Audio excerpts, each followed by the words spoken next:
about a post-BAshir Sudan. Now, my element goes to put an end to genocide in Darfur and genocide in general, but I don't want Sudan to go down the Iraqi and Libyan road of a total free-for-all and chaos with a multitude of groups. So here is my post-BAshir Sudan. I'm going to say it to you in English and I'm going to say it to you in Arabic. So here's how it would look like. First, I would change the Sudanese electoral system to a singular transferable vote. That means that each group of people can select a list of candidates from a list, representing their region and nationality. This is in fact the method used formerly used by the Chamber of Nationalities in the Soviet Union and the House of former Soviet Union and the House of Nationalities in Ethiopia. And of course, we both know that both countries were multiracial, multicultural. Second, I would divide power sharing between regions, because the whole history of Sudan has been a history of conflict between regions.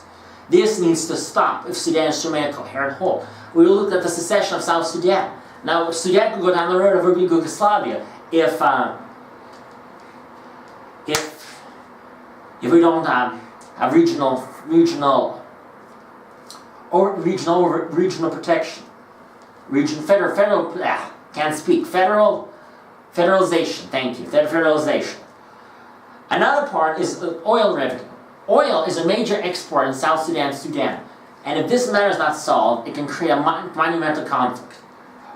Therefore, I recommend that there be a 50-50 oil sharing sued by South Sudan and authorized maintained by the African Development Bank. Notice I said the African Development Bank, not the World Bank, because the World Bank is, I'm sorry to say this, is a stooge of Western governments. It's not the World Bank, it's the Western American Bank.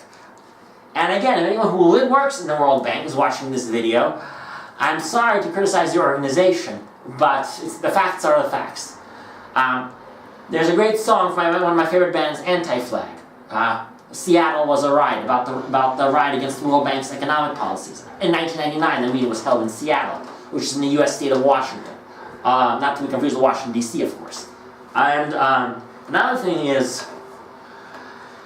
another issue is we need some kind of victim reparations, victims of rape, torture, and genocide in Darfur.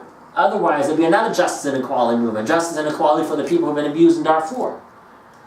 And we need to have a leader who truly cares about the Sudanese people and doesn't care about power and politics. Politics should be a game of caring about the people. It's public service. You are supposed to serve the people, not serve yourself. That is what many dictators forget all the time. And that's precisely the reason why Arab Spring happened. And of course, it was helped out with social media. The point is,